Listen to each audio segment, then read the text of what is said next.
आपण मैंने जानती जे आम दलर माननीय सभापति श्रीयुक्त नवीन पट्टनायक निर्देश रे एक 15 जणिया समन्वय और कार्यान्वयन कमिटी गठित होइछि एवं तार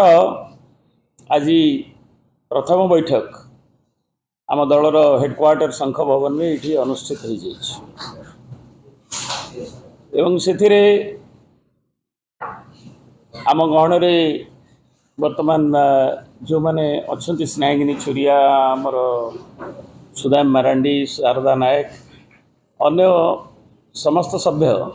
केवल जड़े दिल्ली जाइछन्ति उपस्थित नथिले एवं आउ जड़े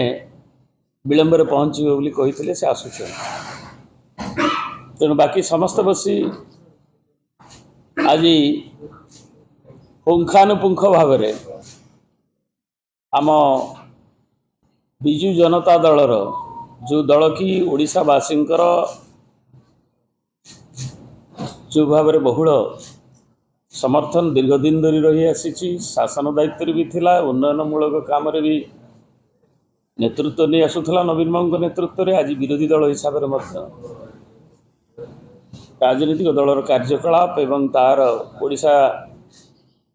विकास पर जो प्रतिबद्धता ताको आगु को निया जिबा पई जो संकल्प तार सांगठनिक ढांचा रूपरेख वर्तमान स्थिति रे जहाँ कौन कौन कार्यक्रम को निया जिवो से सब विषय पुंखानुपुंख आलोचना है एवं से आलोचना जारी रही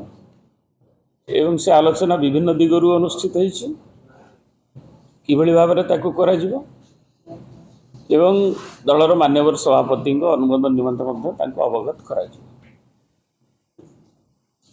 एवं आज जो आलोचना जारी रही अपराह्न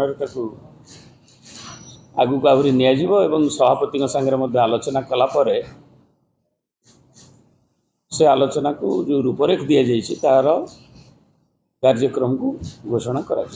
नियाजिवो।